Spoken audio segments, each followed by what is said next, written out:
now, your main event.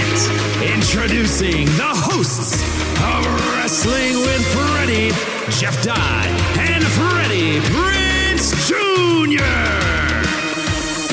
Mr. Jeff Dye, how are you, sir? How was your damn week? How are you feeling?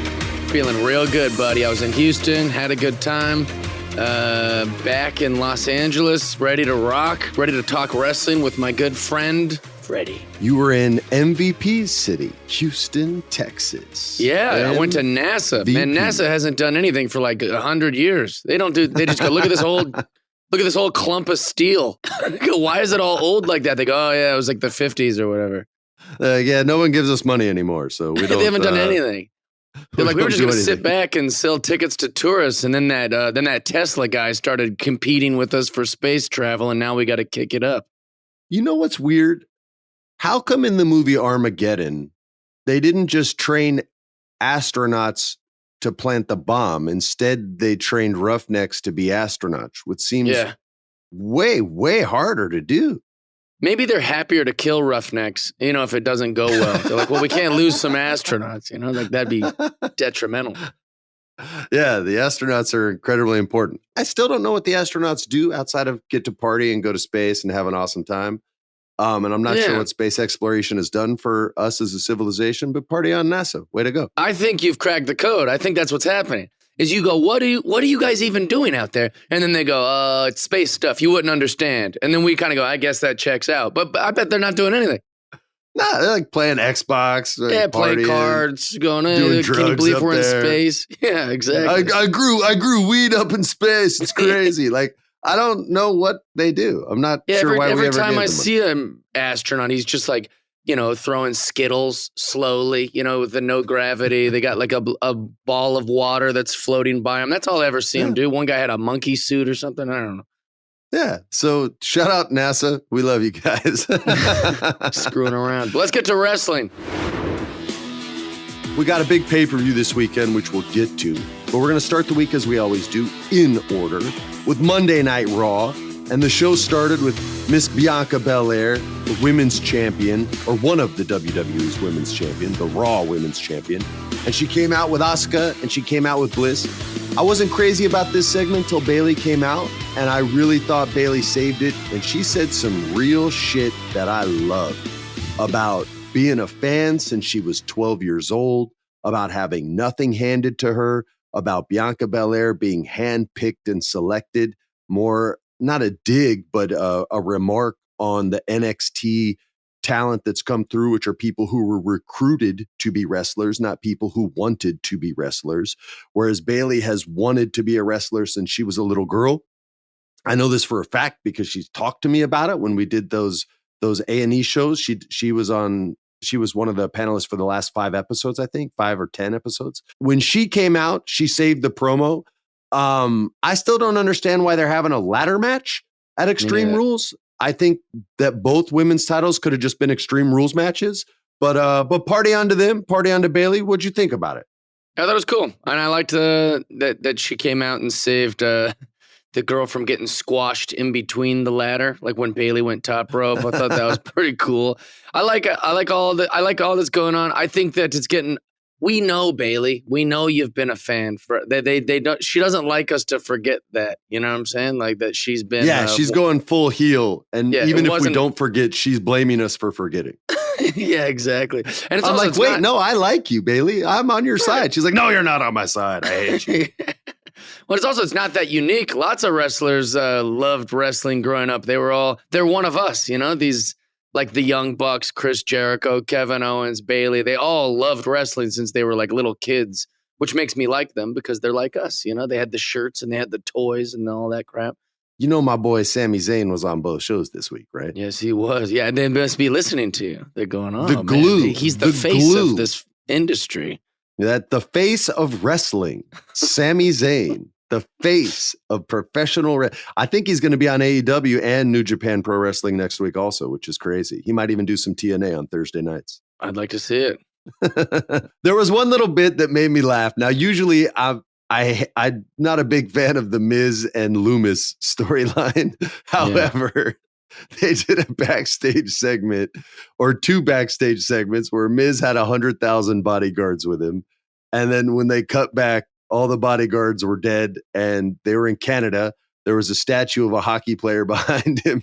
And of course, it was Dexter Lumis. And it reminded me of the 80s movie Mannequin, whereas with Dexter Lumis cast in the Kim Cattrall role as the mannequin that comes to life, but only for one person. Only Andrew McCarthy can see her.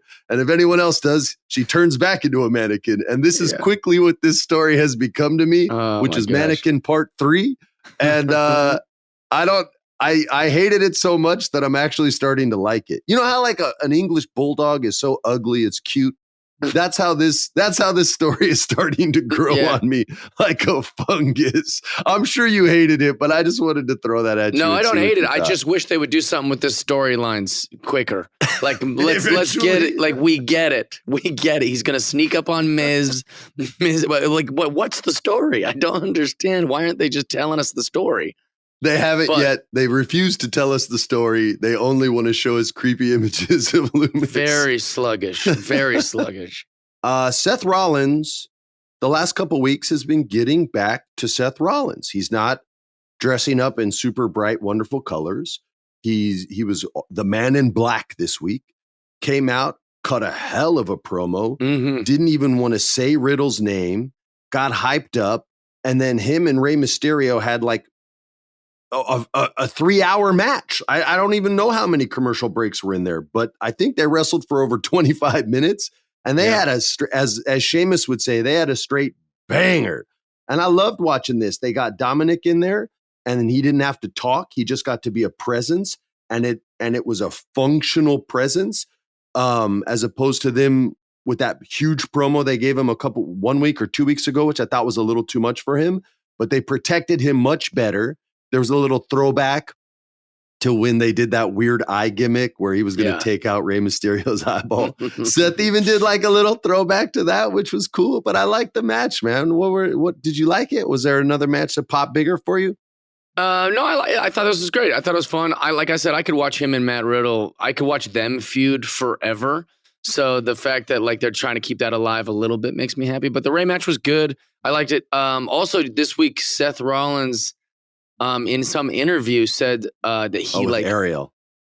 Well, he talked about with Bray Wyatt about how he would love to. So it was like an insult mixed with like a compliment. He was basically saying like it's impossible to work with Bray Wyatt, but he was saying because Bray Wyatt's like so creative and like is such a good at like what his story is and his character is.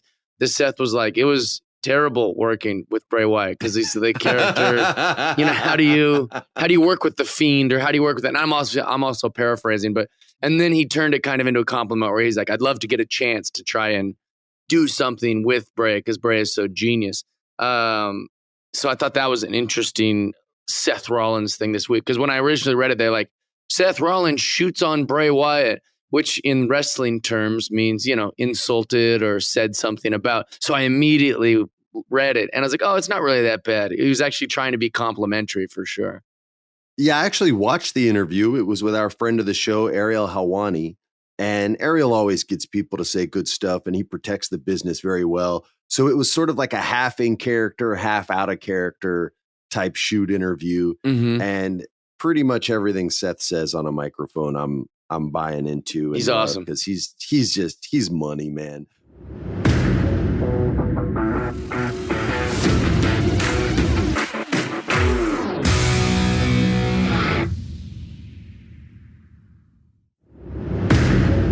But alas, for you and for all the haters out there, we're going to move on to the star of the show, the star of all professional wrestling, Sami Zayn versus AJ Styles.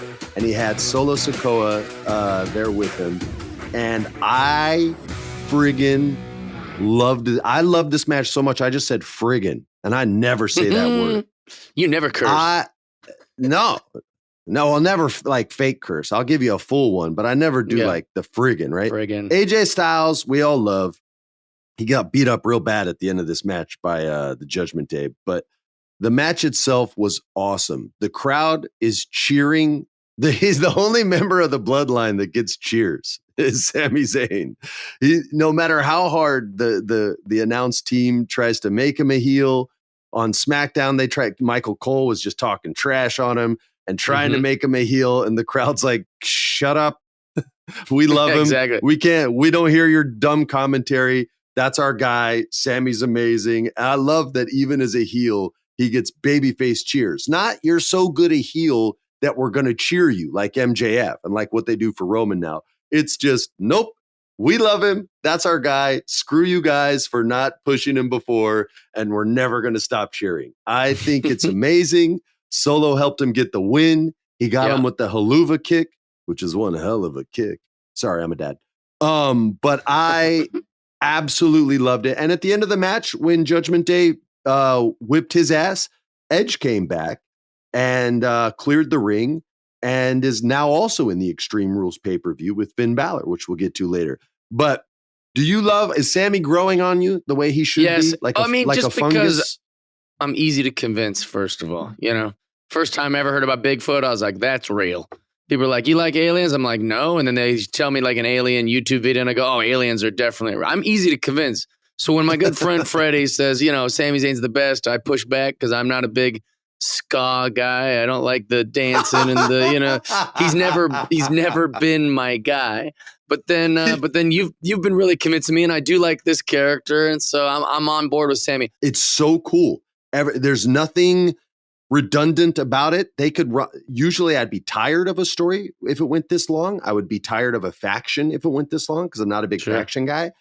And every single week, everyone has a point of view, everyone has an opinion, and none of them are the same. And I love what they're doing with it.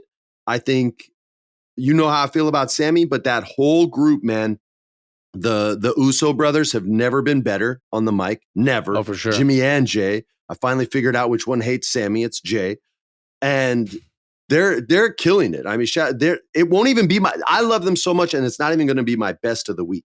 We're going to get into my best of the week because it happened to be on Wednesday Night Wrestling, which is where we're going to go to now. AEW, Chris Jericho comes out, and we've talked about this Daniel Garcia story a couple months ago when he was kind of battling which mentor he was going to go with. Was it going to be Chris Jericho or Bryan Danielson? He had a moment where he took the mic and this was like a breakup. This was like when you see a guy that's in a horrible relationship with a girl that treats him like shit every single day, and he has to call to get permission to go out with his friends, and she's calling him constantly, like just a toxic relationship where everything's his fault, and he's just trying to bust his ass and do his best by her. And that's what this was feeling like. And right before he broke up, Jericho was just perfect and put his hand over the mic, didn't let him say the words, pushed the mic down and said, think before you speak. Think about everything I've done for you. Think about who you want to be, how you want to do this. And this kid was not having it.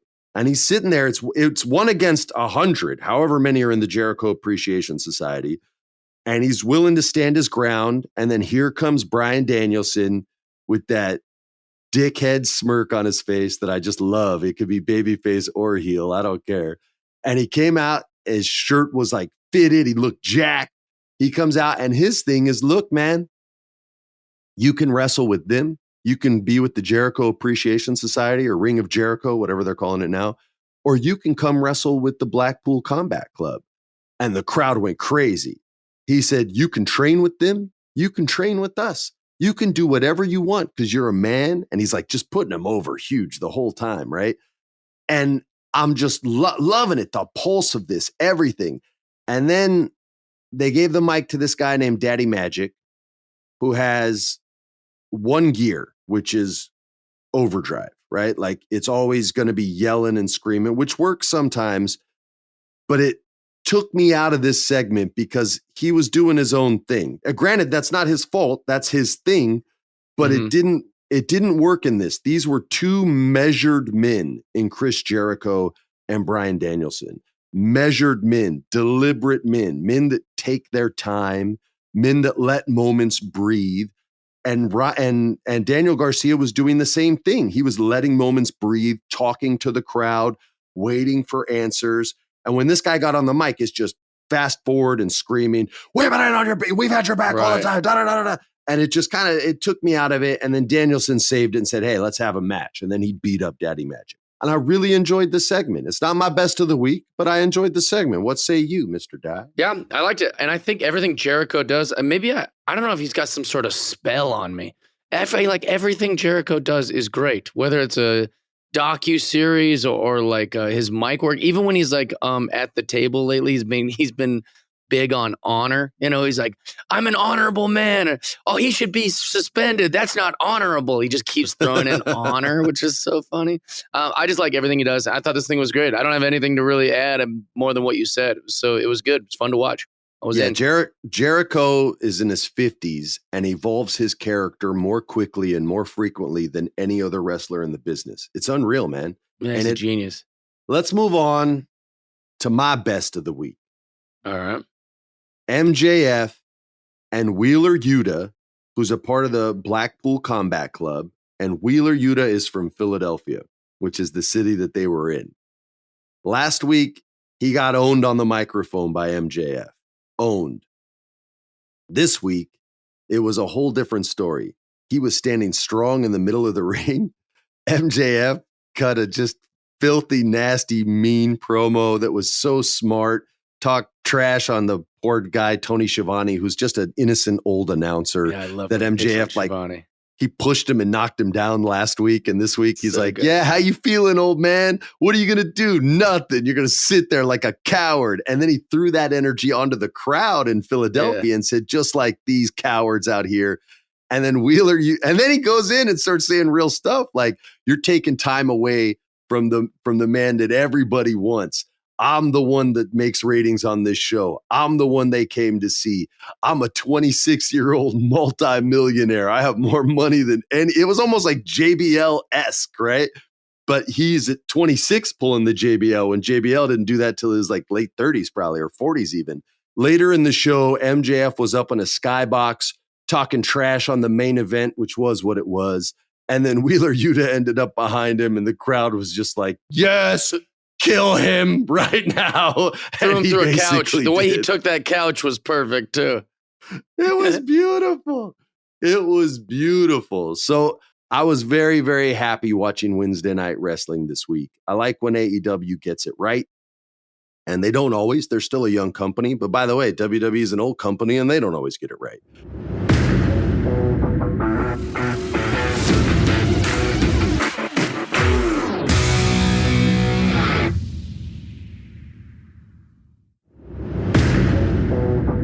Let's move on to Friday Night SmackDown. Here we go, man. The Sami Zayn show began.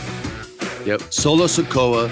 And remember last week, Solo Sikoa beat up Ricochet and Madcap when they were trying to clown on my guy Sami Zayn last week backstage, which then led to this tag match that they had. And of course, Sami and Solo won. They go backstage and he's talking to his like best friend now, right? Hey, you were great out there. You were doing your thing. And they go to their private locker room. The Bloodline gets their own locker room because, you know, Roman Reigns is the champ. They're a family. Yeah. They don't need to be with the scrubs, right? And here comes Jey Uso out the door, and he gives love to his real-life younger brother, Solo, has him go in and then stops Sami Zayn and just goes in on him and says, I don't trust you. I know what you're about. And when you do show your true colors, this was the one line I didn't like. He said, I'm going to get you, which he shouldn't have said. He should have said something like, it's going to be your ass or your ass is mine or something like that. And he's pointing to the shirt. He has his own Bloodline shirt now. He's like, hey, you might want to talk to Roman, man. I don't know what to tell you. I heard he hasn't taken it off since he's been gifted that. He's been wearing it around the house when he goes to the grocery store. I've heard he's wearing it everywhere. I'm sure he is. But this was great. And I love it. And to me, I joke around a lot and I say like, oh my God, he's a better actor than Marlon Brando and all this stuff. And I'm joking when I say that for anyone out there who takes it a little too seriously. But I love this dude. He's straight cash money and he really is the glue that holds this show together. You feel sorry for him when you're supposed to feel sorry for him. You love him when you're supposed to love him, which is all the time. You hate him when you're supposed to hate him, which is whenever he wants you to. Like he's just in a place where I feel like maybe, and I don't know Sami, I'm only to shake hands with the man once. Maybe he didn't feel that Vince believed in him, and now he feels that the powers that be really do, because his confidence is through the roof. And when you're a confident artist, nothing can stop you, man. And I couldn't be happier for the guy. Were you able to watch SmackDown? Or were you on the road? I saw every minute of SmackDown. I didn't watch it live, but I recorded it. My best of the week, you'll be happy to hear, is Sami Zayn and Solo. Also, the reason I made this my best of the week is because Solo's just so badass. Should we talk about White Rabbit? If you want to depress me, yeah, go ahead. Why, oh yeah, I know that. I know why it upsets you. I don't want to say too much on air, but I don't know what you're sharing and not sharing about your federation, but it's got to be Bray Wyatt, right? I promise you, let this be known. If they're doing all this big tease for the White Rabbit, and it's someone else, it's some other character or some other thing, right? Because there are conspiracies that it might be some other wrestler. If it's not Bray Wyatt, I'll never watch wrestling again. Listen, even Triple H said it's someone that no one's even talking about, which has to be a change up, because there's what are they gonna do? Bring Bo? It's gonna be his brother Taylor? No, it's not gonna be Bo Dallas. It has to be Bray, which is a shame for me. But if it's anyone but Bray Wyatt, then it's a disappointment, and they'll get crucified. What you just said. There'll be a million people that say the exact same thing, that are like, nope, I'm done. And they won't be done, but they'll be pissed off, and rightfully so. So let's move on to the pay-per-view, which is Extreme Rules. This is exclusively WWE, no AEW. Jeff and I are going to give you our picks for the winners. I even have an interesting, even how one of the wins is going to go down that will blow your mind, because it will come true. So we'll start. Liv Morgan and Ronda Rousey. They're in an Extreme Rules match. It's, for whatever reason, it's hard for me to get into a Ronda Rousey match. She does fine. She does fine in the ring. The segment they did with her backstage wasn't more than 30 seconds. That's about all they can do. But I'm just not, I love for Liv Morgan, but I don't care about this match. I hope Liv wins.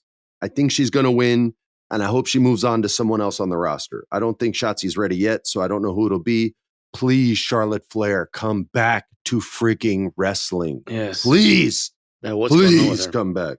No, you just put the belt on her right away and let everyone chase, and nobody gets to beat her, and everything will be right with the world. But I have Liv going over in this match. What say you, Mr. Dye? I think Liv Morgan wins, and I think then Ronda Rousey kind of shakes her hand in some strange attempt at trying to put her over, trying to say oh, wow, you are extreme, Liv. I think that's what they're trying to do, is build that up and evolve Liv Morgan as quick as they can. But I think Liv wins, and then Ronda looks like the good sport that's wow, you are extreme. We're going on to the other women's match, and this one is Bianca Bel Air versus Bayley. Even though they're probably going to put it on Bianca again, or let Bianca retain, I'm going to go with Bayley. I think she's going to pull off the upset. I think she's better on the mic than Bianca most of the time. I'd say 9 out of her 10 promos are real solid. But I think Bayley's going to win. What about you, sir? I think Bayley wins, but I think it's also going to be a dirty win. Because it's Extreme Rules, I think that's why Bayley will win this. Although, yes. Yeah, in a straight match, I think you're right.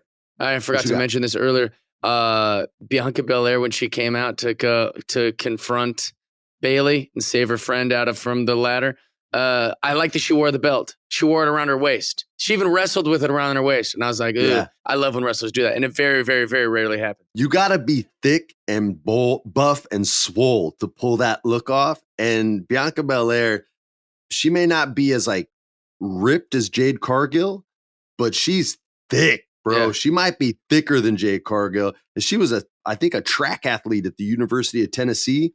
And I don't know if she was sprinting or throwing that shot put or doing both. What she was doing. But she's a legit athlete, man. And she looks great with that title around her waist. Wear the belt.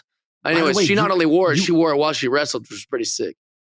Also, you weren't even allowed to say belt when Vince McMahon was running things. They weren't allowed to say that word. You had to say title or championship. I think those were the only two things you could say. You couldn't say strap. If you said strap, Vince would just go off, man. That's the most wrestling term for it. Ah, God damn it. Did he just say strap? Jesus Christ. Promo shit. Like, he would go off on one word and the rest of the promo would be dope and he wouldn't even hear it. The fight pit. I've never seen a fight pit, but it's going to be Seth Rollins, Matt Riddle, and this should be the conclusion to what ended up being a good story. I'm totally down to watch it. I will learn what a fight pit is, and I can't wait to tell you who wins, although I think it's going to be Seth Rollins, and I think this is going to be the first time you and I disagree. No, I'm actually in on this. I said it earlier in the episode, like, I could watch Rollins versus Riddle I hope they keep it going. I hope that because they're making each other better. I believe it for some reason. Like, it just feels, it's good. I could watch them feud with each other back and forth forever. And I like that they've got, some sort of weird thing. I don't know what a fight pit is either. You got Daniel Cormier as the referee, which is pretty cool. I wonder how that'll fit in. I forgot about that. He's a huge fan of wrestling, so he's definitely going to commit his energy and emotion to it. He's not going to no-sell it like a guy who's too cool for school or anything like that. No disagreements yet. Let's see if I can get you here. An I Quit match between Edge, who returned on Friday Night SmackDown, and he challenged Finn Balor to an I Quit match. This story with Edge and Judgment Day has been great. It was not the original story because it got rushed due to injuries and things like that. They fixed it on the fly. I'm totally into it. I think eventually you're going to get to Edge versus Damian Priest in some sort of like huge blow-off match. I think this is going to be the build-up to that. However, I think Finn Balor's going to win this match, and here's how he's going to do it. No one on earth wants to hear Edge say the words, "I quit." No one wants to hear that. And if you did, I just don't know if you'd even believe it. I don't know if you'd even believe it. So I think there'll obviously be interference because Finn Balor is a part of a group of bad guy wrestlers, of heels, that are going to for sure help out. I think it's going to be one of those pass out victories, like when Stone Cold passed out to the sharpshooter in that like Crimson Mask of Blood back in the day. I think he's going to pass out, not be able to say the words, and the referee is going to have to just call the match. And I think he's going to make Finn Balor, and I think he's going to do the pass out. And that's my pick for the I Quit match. What say you, sir? I say that Finn Balor wins. We still agree? Come on. I know, but here's how I think it finishes. I think maybe that music hits, and everybody expects it to be Damian Cross or one of Rhea Ripley or Dominic. And then I think AJ Styles comes out. And I think AJ Styles helps Finn get the win. And everybody's left confused. Everybody's left confused going, wait, is he joining the group? Or was this like a one-off kind of helping his friend thing? Or I think that they're going to bring in this AJ Styles friendship with Finn as like kind of a thing. That moves on to the first man that I lost to the WWE, Mr. Karrion Kross versus Drew McIntyre in a strap match. The strap match ensures that both men are connected face to face, and there's no getting away. This has been a very cinematic story from one end, from the Karrion Kross end. Almost every backstage segment he's done has been like this little, like a short film, like a music video almost. And even in the ring, they've cut to black and white and done things like that. I didn't love the black and white stuff, but they definitely have given it a unique spin and a unique take. I love Karrion Kross. I love Drew McIntyre. I'll watch these guys wrestle all day long. I don't care if it's a strap match, an Extreme Rules match, a straight up just, hey, let's not break any rules match. Both good guys, both bad guys, one good. I don't care. I love both these dudes. They're great wrestlers. I'm all in on that match as well. I'll watch it. And of course, Karrion Kross is going to get the win because you can't build him up like this to take the loss to Drew. Otherwise, that sets him back for no reason. So Kross has the win on this one. Do you have the guts to disagree with me? Not only do I have the guts, I have the confidence to tell you Karrion Kross is definitely going to lose. You can't have Drew. What are we doing to Drew? And he's going to take a vacation, maybe. Maybe he's got some injuries or something. Come on, man. You're going to make Kross lose? Yeah, I think Drew's going to win. I'm picking Drew. You son of a bitch. Yeah. All right. We were so close. Let's get to the final match, and it's called a Donnybrook match. And this is an Irish term, I'm assuming. Sounds very Irish. Yeah, I've never heard of it. Sheamus and his crew, the Brawling Brutes, are all English and Irishmen. And they're going against Imperium, which is, very German. Very German. Frighteningly-ish German. Frighteningly Germanish. As close to the line really as flirting with danger. Yeah. I think the Brawling Brutes get the win in this because Gunther got the win in Cardiff, and I think we get to see some shine on the young Gunners. What say you? I also have the Brawling Brutes. Love those guys. Yeah! I got the Brawling Brutes also. Yeah, Pete Dunne's the man. I'm gonna call him Pete Dunne. I'm not. Yeah, let's just call him Pete Dunne. Let's just act like his name isn't changed to Butch.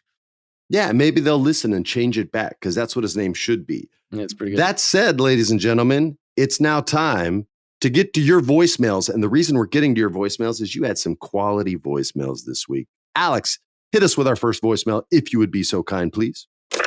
Good day, Freddie and Jeff. I just want to ask if there are any updates on your planned promotion, and have you thought of a name of your own promotion? Those are my questions, and have a good one. Sam, are you from the Philippines, bro? That sounds like a Philippine accent, man. I love your voice. You sound awesome, by the way. You should do voiceover work. The status on this. What can I share and what can I not share? So I'm still moving forward. I have a finished draft, a finished script. I have 2 producers that are both interested in wanting to partner up with me on this.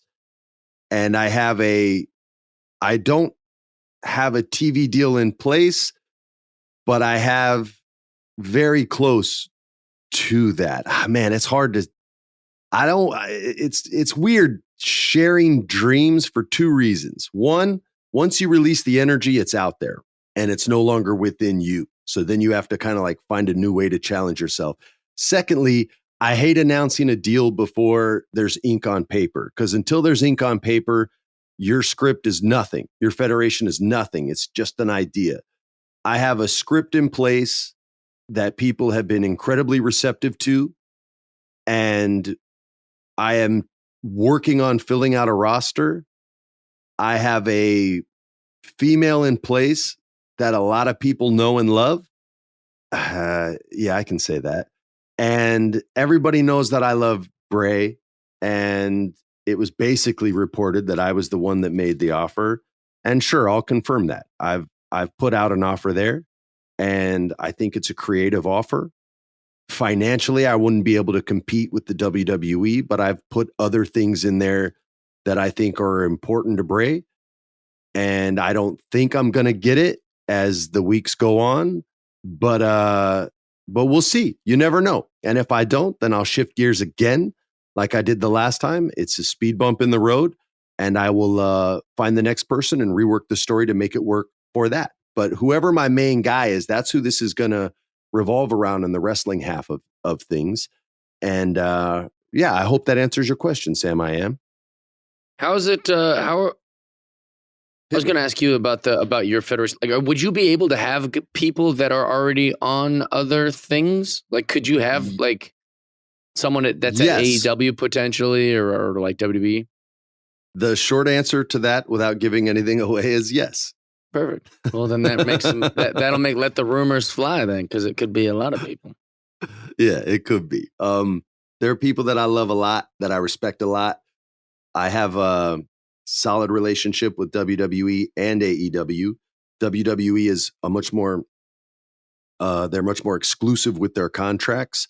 So if I were to use WWE talent, it would be very unlikely that they would be wrestling, but there might be a position for them in the backstage part of the show, whereas AEW is a little freer with their contracts and are more willing, so long as you protect their talent the right way, to give you a little something. So there, you even got a little extra, Sam, thanks to your friend Jeff Dye. Alex, hit us with the next one. Hey, Freddie, this is Steven, longtime fan of yours, and I'm loving the show so far.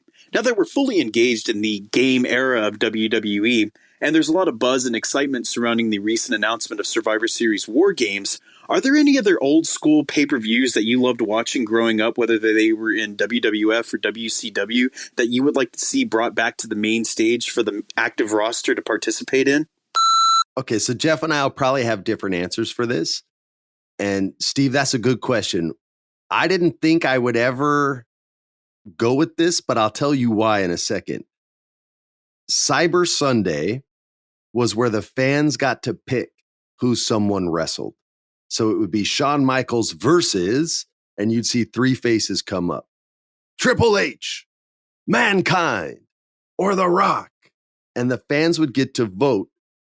And then whoever won would go in and wrestle. Now, behind the scenes or behind the curtain real quick, these were legit. They literally worked out 3 different matches with whoever the main guy in the ring was going to be. And granted, these were all super pros, so they didn't have to like choreograph the entire match. They can feel it while they're out there. But they would have to be prepared regardless of who they thought would win, just in case someone didn't win the vote. And they would have to go with, the person who did. So they were always very careful with the 3 options they gave you. They didn't want to give you like Doink the Clown versus Shawn Michaels because they can't trust fans to not go, yeah, let's see Doink versus Shawn Michaels because that match would suck. So they would always give you 3 credible choices. But it was a legit vote. And every time that the vote came in, that's who went in and wrestled. And I never knew that. I always thought it was a work when I was watching those not growing up. I was already grown when they were on, but I liked those a lot, even though I thought they were fake. Once I found out it was real, it just brought a whole different level of magic to it. So I would love to see something like that come back again. What say you, Mr. Dye? I love a gimmick, baby. I do want to see Doink the Clown versus Shawn Michaels. I say you bring back a Doink the Clown now. Get one of the such a dick. Get one of the 15 guys who played Doink the Clown. One of them's got to still be alive. I think 8 of them are still alive. I know the main guy's dead, but then or the guy who played him like first or most. And you guys still got Shawn Michaels. He's still knocking about. He's back there every night working. So bring him out. That's what I want to see. I like that kind of stuff. I love. So I hope that they do incorporate some of those more old ideas again. I love it. I think they'll start bringing some old school stuff back. I mean, Triple H is a true student of the game. He's a historian. Mm-hmm. He knows everything there is to know about wrestling. So I'd be interested to see what y'all think too. Hit us up on our socials on what old school matches you'd like to be, because you might think of some that I haven't even thought of or seen. I mean, I didn't know what a fight pit was. So hit me up, educate me. What are you going to say? Yeah, and not just this, that's just how the world works. Things get repeated.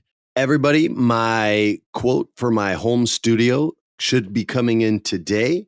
And that quote will be the installation of TV cameras, all the sound equipment, all that crap. The studio will be done very soon. And I'll be starting up my tabletop madness in the next couple months.